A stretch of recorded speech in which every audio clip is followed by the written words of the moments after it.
Your own mother doesn't want you here, Isadora. Pack your bags and get out by the end of the week. My sister, Sophia's venomous words echoed in our suburban living room, her smug grin cutting deeper than any knife. I stood frozen, my heart pounding, as my mother, my only remaining parent, nodded in agreement, her eyes cold and distant. I'm Isadora, 30 years old, and this is the story of how my family betrayed me, how I lost everything I thought mattered, and how I found something far greater, myself. Growing up in our modest 2-story house on the outskirts of a quiet American town, I always knew my place. My mum, widowed after my dad's sudden passing 5 years ago, had 2 daughters. Me, the practical, dependable one, and Sophia, the dazzling, charismatic golden child. Our home, with its faded blue siding and creaky wooden porch, was my dad's pride and joy, rebuilt just before he died. I stayed after his death, not just out of duty, but because I couldn't bear to leave Mum alone. I landed a solid job at a financial firm, crunching numbers by day and paying the mortgage by night. Every month, I wired funds to keep the lights on, the fridge stocked, and the bank from foreclosing. But no matter how much I gave, it was never enough for Mum. Sophia, on the other hand, was the sun in Mum's universe.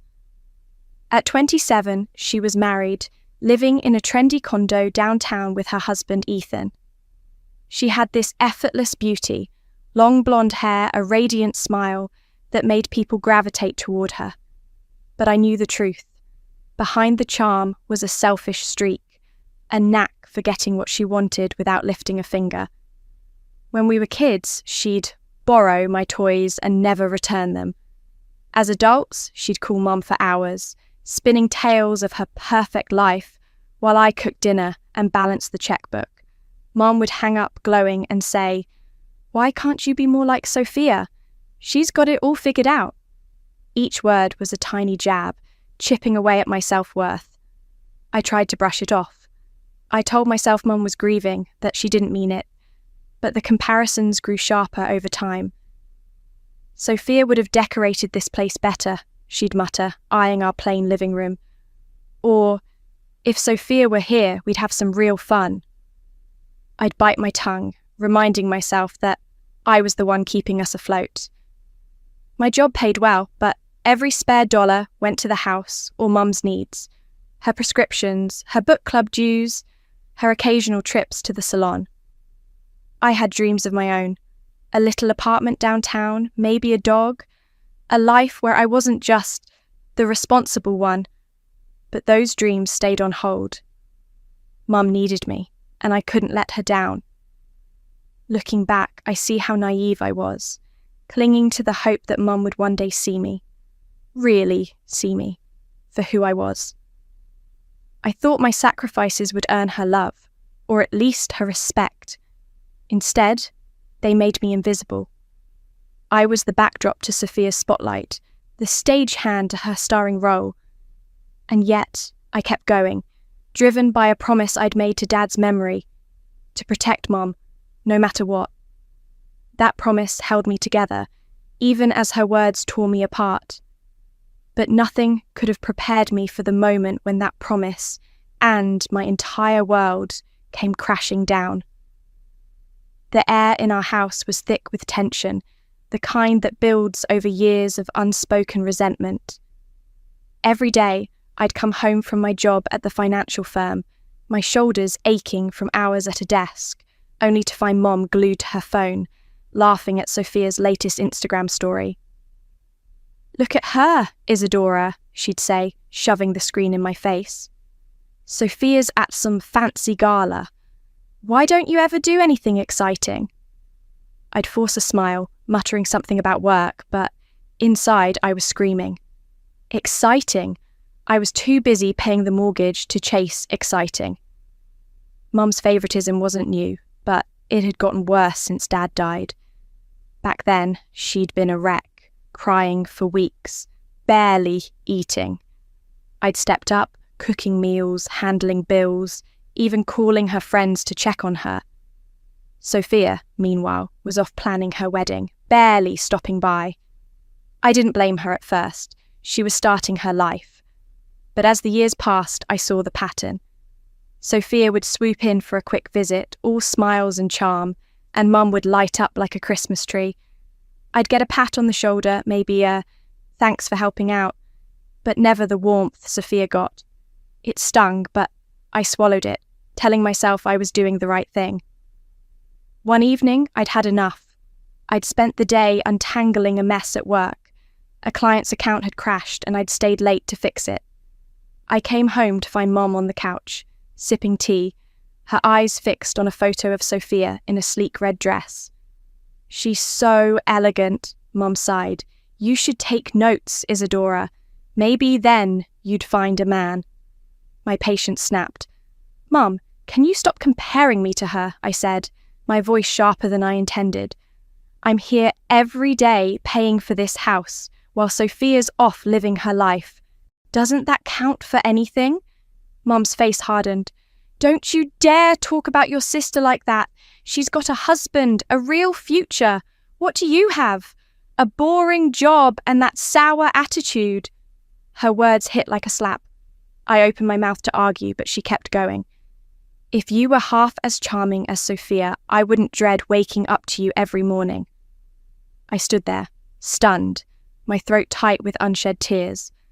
I wanted to scream that I was the one keeping us from losing the house, that I'd given up my dreams for her.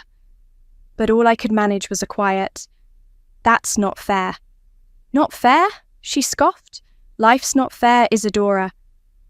Maybe if you tried harder, I wouldn't have to dream about Sophia coming back." I turned away, my hand shaking, and retreated to my room.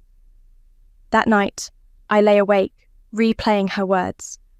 I felt like a ghost in my own home, unseen, unwanted. But even then, I couldn't bring myself to hate Mum. She was all I had left of Dad, and I'd promised to take care of her. So I stayed, hoping, foolishly, that things would change. Little did I know change was coming, but not the kind I'd hoped for. A storm was brewing, one that would shatter my world and force me to confront the truth about my family and myself. It was a crisp Saturday morning when Sophia showed up at our doorstep, her husband Ethan trailing behind her. I was in the kitchen chopping vegetables for lunch when the doorbell rang. Mum rushed to open it, and I heard Sophia's voice, high and dramatic. "Mum, we're in trouble," she cried. I peeked out, curious, and saw her clutching Mum's arm, tears streaming down her perfectly made-up face. Ethan stood awkwardly, his hands in his pockets, looking like he'd rather be anywhere else. "What's wrong, honey?" Mum asked, her voice dripping with concern. Sophia launched into a sob story. Ethan had lost his job in a corporate layoff. Their rent was overdue, and they were drowning in bills. "We have nowhere else to go, Mom," she pleaded. "Can we stay here, just for a while?" My stomach dropped. Our house wasn't big. 3 bedrooms, one for Mum, one for me, and a guest room we used for storage. Where would they fit? But before I could process it, Mum was nodding, her eyes shining. "Of course, sweetheart. This is your home." I stepped into the living room, wiping my hands on a dish towel. "Wait a minute, Mum," I said, trying to keep my voice steady. "You can't just decide this without talking to me. I live here too." Mum turned, her expression blank, like I was a stranger interrupting her day. "So?" she said coldly. I blinked, stunned. "So? This is my home too. Where am I supposed to go if they move in?" Sophia smirked, tossing her hair. "Oh, Isadora, don't be so dramatic. You'll figure it out." Mum's next words were like a punch to the gut. "If you don't like it, Isadora, maybe it's time for you to leave." I stood there, my mind reeling. Leave? This was the house I'd poured my savings into, the one I'd kept standing after Dad died. "You're serious?" I asked, my voice barely above a whisper. Mum didn't even look at me. "I've put up with you long enough. Sophia needs me now. You're just in the way." Sophia chimed in, her tone dripping with mockery. Yeah, sis, why don't you just go? We don't need you here. I felt the room spin. My whole life I'd been the one holding things together, and now they were tossing me aside like trash. I've been paying the mortgage, Mom, I said, my voice trembling. I've kept this house going. You can't just... Mom cut me off. This house is in my name, Isadora. You don't get a say. Sophia laughed, a sharp, cruel sound. God, you're so pathetic. Just leave already. Be out by the end of the week, okay? I looked from Mum to Sophia, searching for a hint of regret. But there was none. Mum was beaming at Sophia, already planning their new life together. We'll have a barbecue to celebrate, Sophia chirped, and Mum clapped her hands like a kid at Christmas. I was invisible, erased from their world. My chest ached, but I refused to let them see me cry. I nodded stiffly and walked out, their laughter ringing in my ears.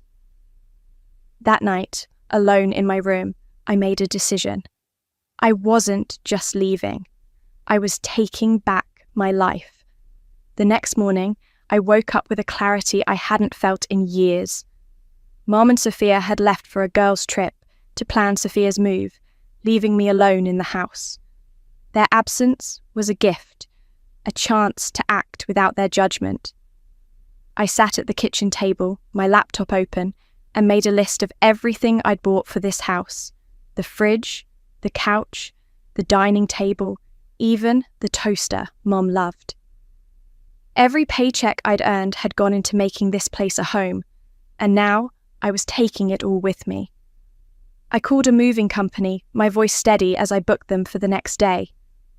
We're clearing out a house, I told the guy on the phone. Everything goes. Then I emailed my boss about the company, housing I'd turned down before.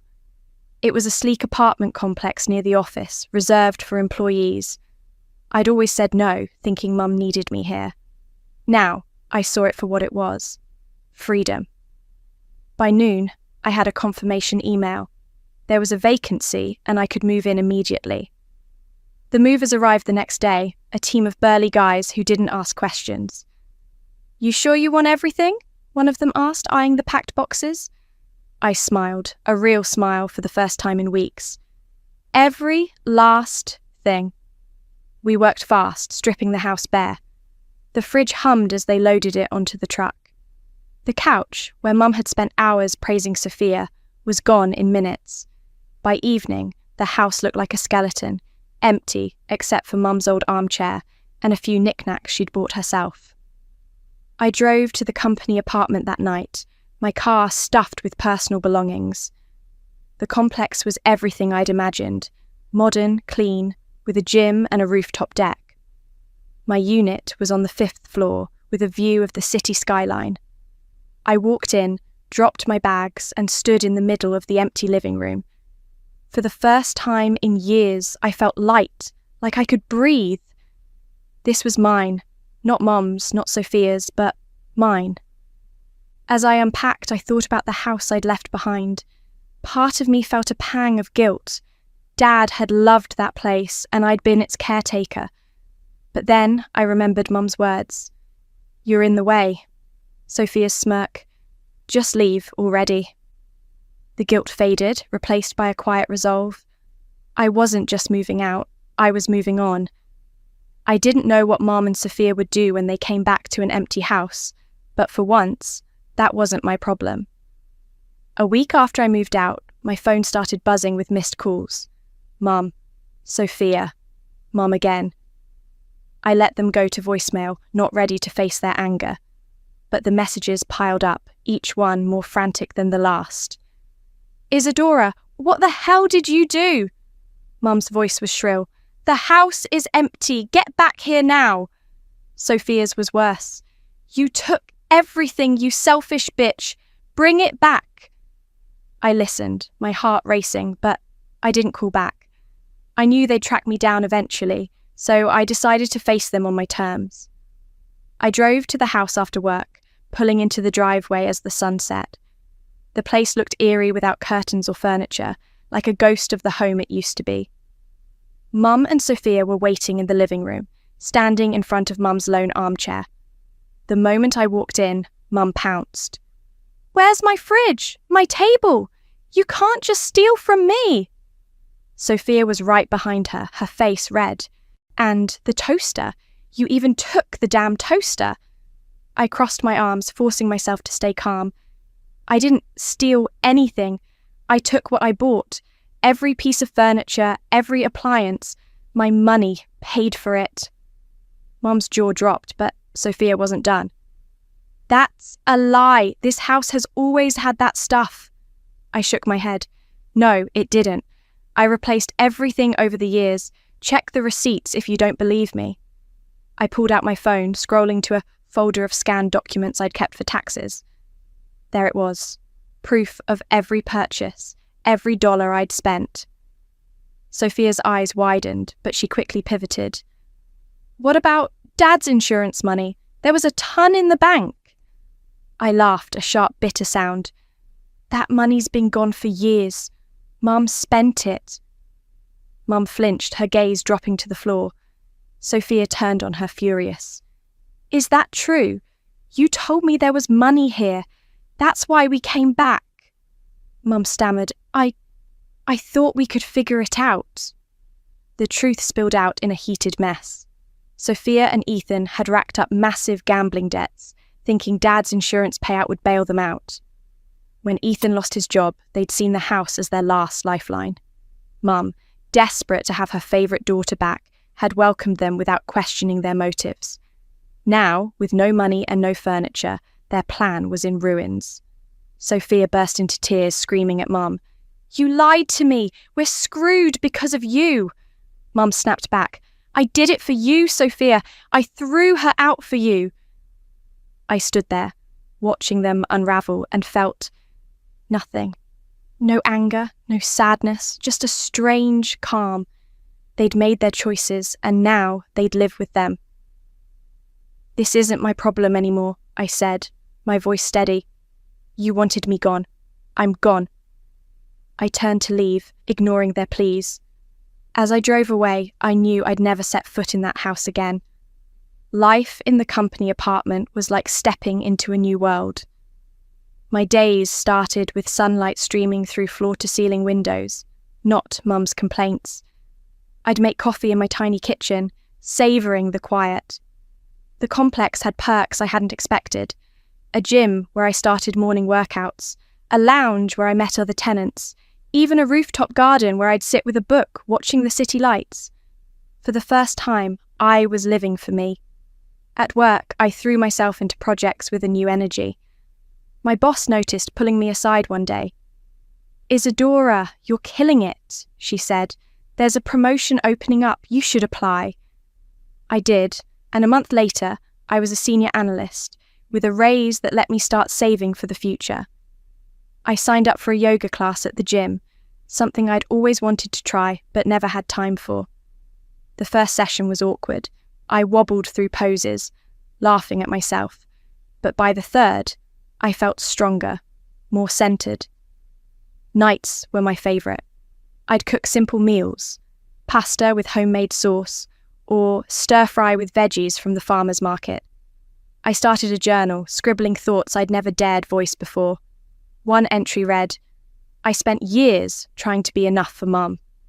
Now I'm learning to be enough for me." Each word felt like a step toward healing. I made friends too. A co-worker named Mia, who loved bad reality TV, and a neighbour, Jake, who'd bring his dog to the rooftop and tell terrible jokes. They didn't know my past, and I liked that. To them, I was just Isadora, not the girl who'd been invisible. Sometimes I'd think about Mom and Sophia. I heard through a family friend that they'd sold the house and moved to a cramped apartment across town. They were struggling, working odd jobs to make ends meet. Part of me felt a twinge of pity, but it faded quickly. They'd chosen their path, just as I'd chosen mine. I wasn't responsible for fixing their mess. My life was finally mine, and I was determined to make it count. 2 months after I moved out, Mom and Sophia showed up at my office. I was in a meeting when Mia poked her head in. "Isadora, There's, two women asking for you. They seem upset. My stomach sank. I excused myself and walked to the lobby, where Mom and Sophia stood, looking out of place in their worn jackets and tired expressions. Mum's hair was uncombed, and Sophia's usual polish was gone. No makeup, no confidence. "Isadora, we need to talk," Mum said, her voice low but urgent. Sophia stepped forward, her eyes pleading. "Please, sis, we're in trouble."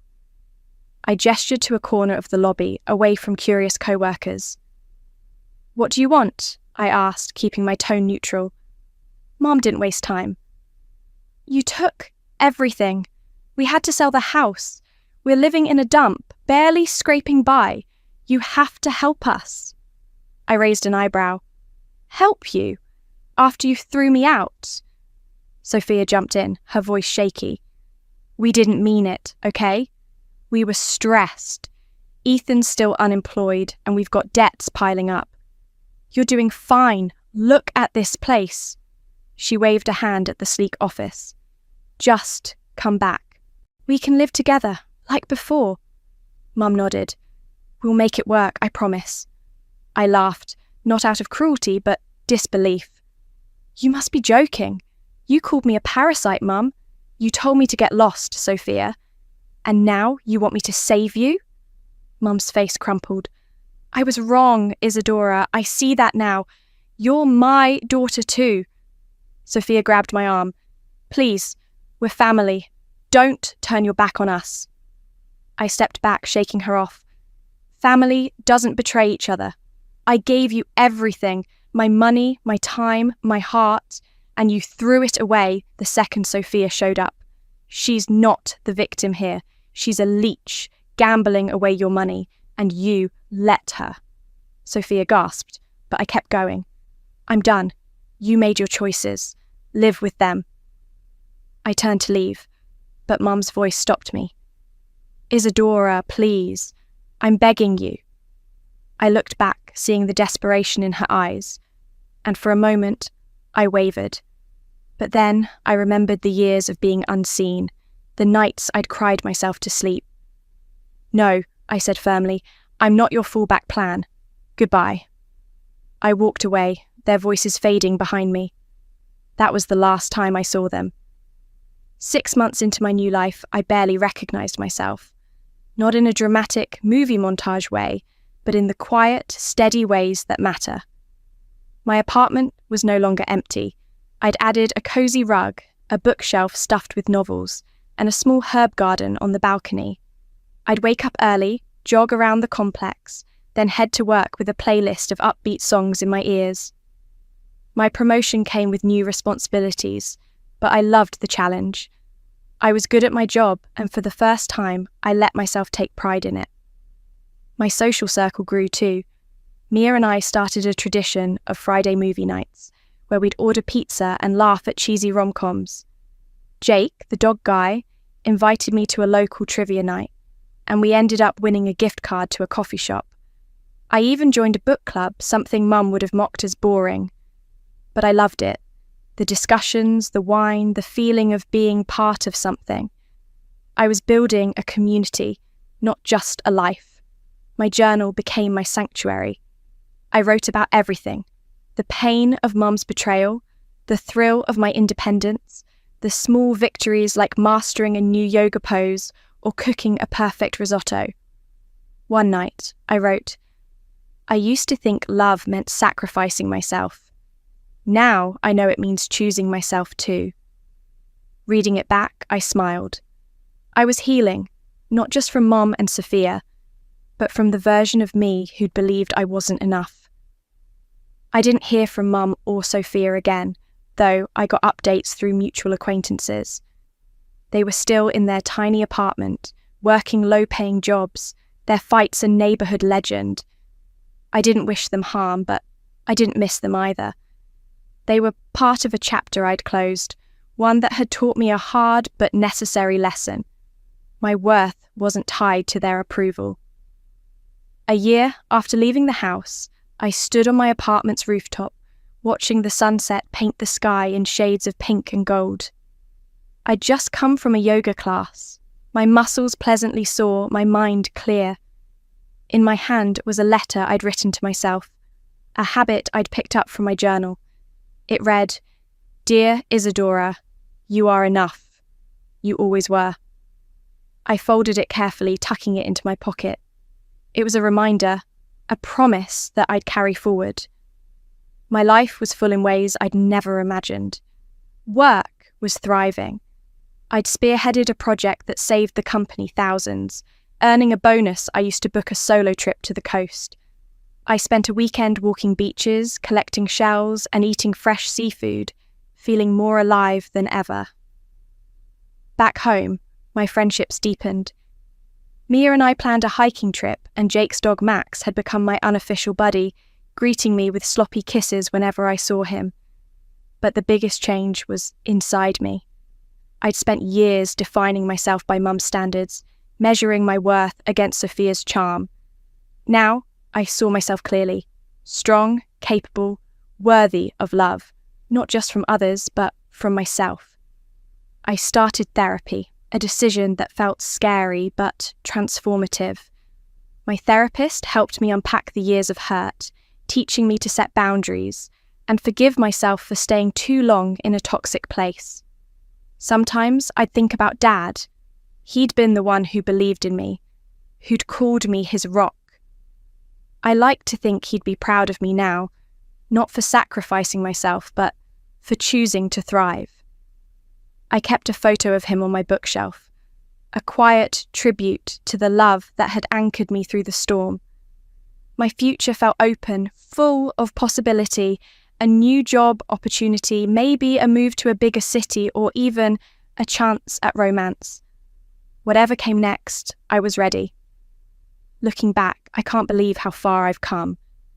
Being kicked out of my childhood home was the worst moment of my life, and the best. It forced me to face the truth. I'd spent years chasing love from people who couldn't give it, sacrificing my happiness for their approval. Leaving wasn't just about walking away from Mum and Sophia.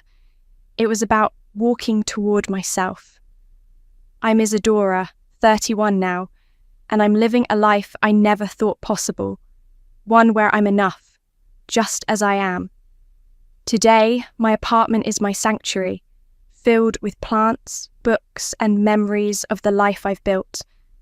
My job challenges me, my friends lift me up, and my heart is lighter than it's ever been. I still carry scars from those years, moments of doubt, echoes of Mum's cruel words, but they don't define me anymore. They're part of my story, a reminder of my strength. I've learned that family isn't just blood, it's the people who see you, who choose you, and I've chosen myself. To everyone listening, thank you for joining me on this journey. Your support means the world, and I hope my story inspires you to find your own strength, to choose yourself, no matter what. If you've connected with this, please hit that subscribe button and join our community. We're all in this together, building lives that light us up. Until next time, keep shining. You've got this.